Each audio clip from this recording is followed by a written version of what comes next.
जय श्री राम। अयोध्या कांड का 58वां सर्ग। महाराज दशरथ की आज्ञा से सुमंत्र का श्री राम और लक्ष्मण के संदेश सुनाना। मूर्छा दूर होने पर जब राजा को चेत हुआ तब सुस्थिर चित्त होकर उन्होंने श्री राम का वृत्तांत सुनने के लिए सारथी सुमंत्र को सामने बुलाया। उस समय सुमंत्र श्री राम के ही शोक और चिंता में निरंतर डूबे रहने वाले दुख शोक से व्याकुल महाराज दशरथ के पास हाथ जोड़कर खड़े हो गए। जैसे जंगल में तुरंत पकड़कर लाया हुआ हाथी अपने युद्धपति गजराज का चिंतन करके लंबी सांस खींचता और अत्यंत संतप्त अथवा अस्वस्थ हो जाता है, उसी प्रकार बूढ़े राजा दशरथ श्री राम के लिए अत्यंत संतप्त हो लंबी सांस खींचकर उन्हीं का ध्यान करते हुए अस्वस्थ से हो गए थे।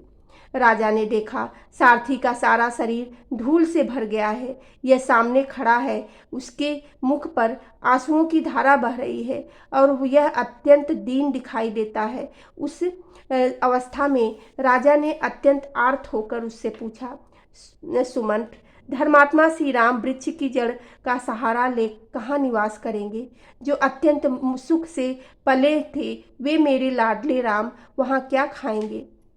सुमंत्र, जो दुख भोगने के योग्य नहीं है उन्हीं श्री राम को भारी दुख प्राप्त हुआ है।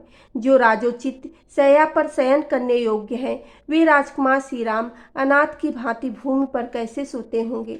जिनके यात्रा करते समय पीछे पीछे पैदलों, राथियों और हाथी सवारों की सेना चलती थी, वे ही श्री राम निर्जन वन में पहुंचकर वहां कैसे निवास करेंगे? जहाँ अजगर और व्याघ्र, सिंह आदि हिंसक पशु विचरते हैं तथा काले सर्प जिसका सेवन करते हैं, उसी वन का आश्रय लेने वाले मेरे दोनों कुमार सीता के साथ वहाँ कैसे रहेंगे? सुमंत्र, परम सुकुमारी तपस्विनी सीता के साथ वे दोनों राजकुमार श्री राम और लक्ष्मण रथ से उतरकर पैदल कैसे गए होंगे? सारथे, तुम कृत्य हो गए, क्योंकि जैसे दोनों अश्विनी कुमार मंदराचल के वन में जाते हैं उसी प्रकार वन के भीतर प्रवेश करते हुए मेरे दोनों पुत्रों को तुमने अपनी आंखों से देखा है। सुमंत्र, वन में पहुंचकर श्री राम ने तुमसे क्या कहा, लक्ष्मण ने भी क्या कहा तथा मिथिलेश कुमारी सीता ने क्या संदेश दिया?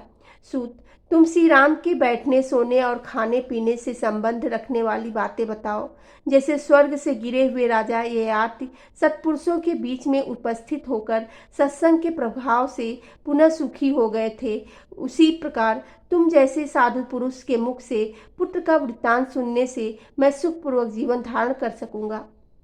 महाराज के इस प्रकार पूछने पर सारथी सुमंत्र ने आंसुओं से रुधी हुई गदगद वाणी द्वारा उनसे कहा, महाराज, श्री रामचंद्र जी ने धर्म का ही निरंतर पालन करते हुए दोनों हाथ जोड़कर और मस्तक झुकाकर कहा है, सुमंत्र, तुम मेरी ओर से आत्मज्ञानी तथा वंदनीय मेरे महात्मा पिता के दोनों चरणों में प्रणाम करना और अंतःपुर में सभी माताओं को मेरे आरोग्य का समाचार देते हुए उनसे विशेष रूप से मेरा यथोचित प्रणाम निवेदन करना। इसके बाद मेरी माता कौशल्या से मेरा प्रणाम करके बताना कि मैं कुशल से हूँ और धर्म पालन में सावधान रहता हूँ। फिर उनको मेरा यह संदेश सुनाना कि माँ, तुम सदा धर्म में तत्पर रहकर यथा समय अग्निशाला के सेवन में संलग्न रहना। देवी, महाराज को देवताओं के समान मानकर उनके चरणों की सेवा करना। अभिमान और मान को त्याग कर सभी माताओं के प्रति समान बर्ताव करना। उनके साथ हिल मिलकर रहना। अम्बे, जिसमें राजा का अनुराग है उस कैकेयी को भी श्रेष्ठ मानकर उसका सत्कार करना। कुमार भरत के प्रति राजोचित बर्ताव करना। राजा छोटी उम्र के हों तो भी वे आदरणीय होते हैं। इस राजधर्म को याद रखना। कुमार भरत से भी मेरा कुशल समाचार बताकर उनसे मेरी ओर से कहना, भैया, तुम सभी माताओं के प्रति न्यायोचित बर्ताव करते रहना। इक्ष्वाकुल का आनंद बढ़ाने वाले महाभाव भरत से यह भी कहना चाहिए कि युवराज पद पर अभिषिक्त होने के बाद भी तुम राज सिंहासन पर विराजमान पिताजी की रक्षा एवं सेवा में संलग्न रहना। राजा बहुत बूढ़े हो गए हैं, ऐसा मानकर तुम उनका विरोध न करना, उन्हें राज सिंहासन से न उतारना। युवराज पद पर ही प्रतिष्ठित रहकर उनकी आज्ञा का पालन करते हुए जीवन निर्वाह करना। फिर उन्होंने नेत्रों से बहुत आंसू बहाते हुए मुझसे भरत के से कहने के लिए ही यह संदेश दिया है। भरत, मेरी पुत्र वत्सला माता को अपनी ही माता के समान समझना। मुझसे इतना ही कहकर महाभाव महायशस्वी कमल नयन श्री राम बड़े वेग से आंसुओं की वर्षा करने लगे।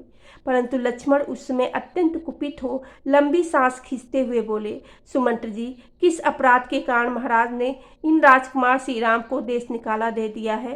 राजा ने कैकेयी का आदेश सुनकर झट से उसे पूर्ण करने की प्रतिज्ञा कर ली। उनका यह कार्य उचित हो या अनुचित, परंतु हम लोगों को उसके कारण कष्ट भोगना ही पड़ता है। श्री राम को वनवास देना कैकेयी के लोभ के कारण हुआ हो अथवा राजा के दिए हुए वरदान के कारण, मेरी दृष्टि में यह सर्वथा पाप ही का किया गया है। यह श्री राम को वनवास देने का कार्य राजा की स्वेच्छाचारिता के कारण किया गया हो अथवा ईश्वर की प्रेरणा से, परंतु मुझे श्री राम के परित्याग का कोई समुचित कारण नहीं दिखाई देता है। बुद्धि की कमी अथवा तुच्छता के कारण उचित अनुचित का विचार किए बिना ही जो यह राम वनवास रूपी शास्त्र विरुद्ध कार्य आरंभ किया गया है, यह अवश्य ही निंदा और दुख का जनक होगा।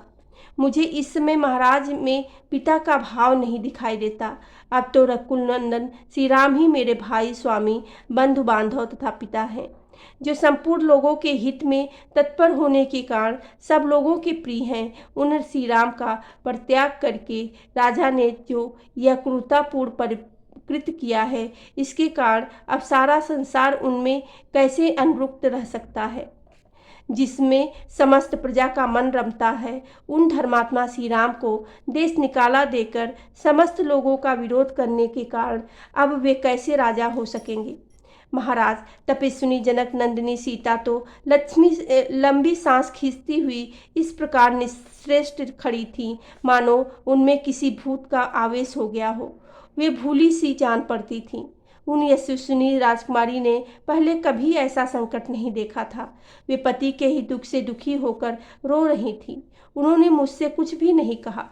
मुझे इधर आने के लिए उधर देख वे सूखे मुख से पति को ओर देखती हुई सासा आंसू बहाने लगी थी। इसी प्रकार लक्ष्मण की भुजाओं से सुरक्षित श्री राम उस समय हाथ जोड़े खड़े थे। उनके मुख पर आंसुओं की धारा बह रही थी। मनस्विनी सीता भी रोती हुई कभी आपके इस रथ की ओर देखती थी और कभी मेरी ओर। बोलो सियावेरी रामचंद्र की जय, पेवेने सुते हेनु माने की जय।